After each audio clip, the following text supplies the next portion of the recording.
एक घने जंगल में कई तरह के जानवर रहते थे। उसी जंगल में एक भेड़िया था जिसका नाम कालू था।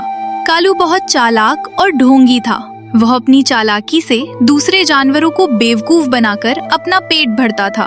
उसी जंगल में भोलू नाम का एक गधा भी रहता था जो देखने में भोला था लेकिन दिमाग से बहुत तेज था। एक दिन कालू ने सोचा कि अब सीधे शिकार करना मुश्किल हो गया है, इसलिए क्यों ना कोई नया चालाकी भरा तरीका अपनाया जाए। अब मैं सीधा शिकार नहीं करूंगा क्योंकि सब जानवर मुझसे सावधान रहते हैं। मुझे कुछ ऐसा करना होगा जिससे जानवर खुद मेरे पास आएं। अगर मैं साधु बन जाऊं तो सब मुझ पर भरोसा करेंगे, फिर मैं आराम से उन्हें अपना शिकार बना सकता हूं। कालू ने खुद को साधु जैसा बना लिया और एक पेड़ के नीचे बैठकर ध्यान करने लगा। हे जंगल के प्राणियों, मैं अब बदल चुका हूँ। मैंने हिंसा छोड़ दी है और अब मैं केवल भलाई करता हूँ। जो भी मेरे पास आएगा मैं उसकी मदद करूंगा।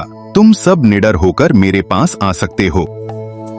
धीरे धीरे कुछ जानवर उसके पास आने लगे, लेकिन मुनिया खरगोश को उस पर शक था। मुझे इस भेड़िए की बातों पर भरोसा नहीं हो रहा। जो कल तक हमें खाने की सोचता था वो आज साधु कैसे बन गया। इसमें जरूर कोई चाल है।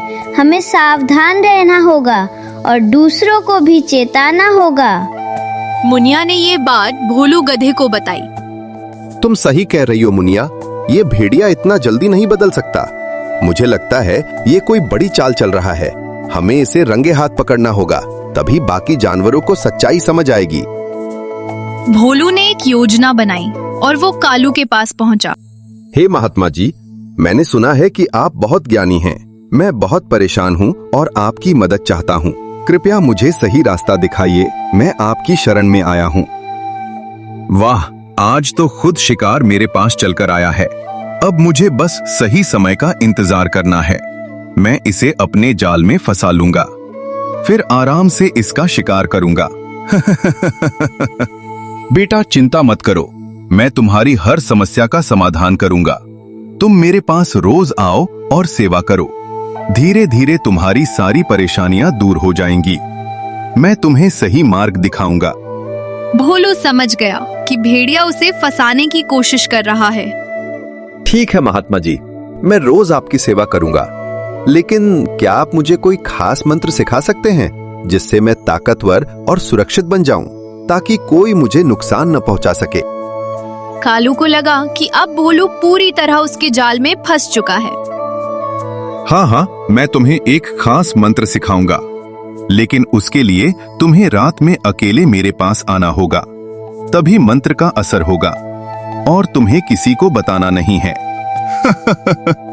भोलू ने तुरंत समझ लिया कि यही सही मौका है भेड़िए को पकड़ने का। जैसा आप कहे महात्मा जी, मैं रात में अकेले आ जाऊंगा। मैं किसी को कुछ नहीं बताऊंगा। आपकी बात मेरे लिए आदेश है।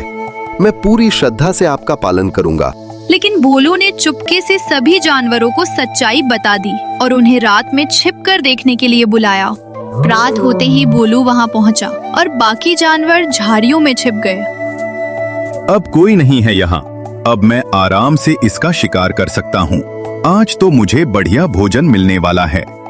यह गधा तो खुद ही मेरे पास आ गया। अब इसे कोई नहीं बचा सकता। देखो दोस्तों, यही है इसका असली चेहरा। ये ढोंगी साधु बनकर हमें धोखा दे रहा था। आज मैंने इसे रंगे हाथ पकड़ लिया है। अब इसे सजा मिलनी चाहिए। सभी जानवर बाहर आ गए और भेड़िया घबरा गया। हम पहले से ही समझ गए थे कि तुम ढोंग कर रहे हो, लेकिन आज तुम्हारी सच्चाई सबके सामने आ गई। अब तुम्हें इस जंगल में रहने का कोई हक नहीं है। तुमने सबका भरोसा तोड़ा है। मुझे माफ कर दो, मुझसे गलती हो गई। मैं अब कभी ऐसा नहीं करूंगा। मुझे एक मौका दे दो, मैं सच में बदल जाऊंगा। गलती एक बार होती है, लेकिन तुमने धोखा देने की योजना बनाई थी। अगर आज तुम्हें छोड़ दिया तो तुम फिर किसी को नुकसान पहुंचाओगे। इसलिए तुम्हें यहाँ से जाना ही होगा। यही तुम्हारी सजा है। सभी जानवरों ने मिलकर भेड़िए को जंगल से भगा दिया। उस दिन के बाद जंगल में फिर कभी कोई ढोंग करने की हिम्मत नहीं कर पाया। सीख, जो दूसरों को धोखा देता है वो एक दिन खुद ही अपने जाल में फंस जाता है।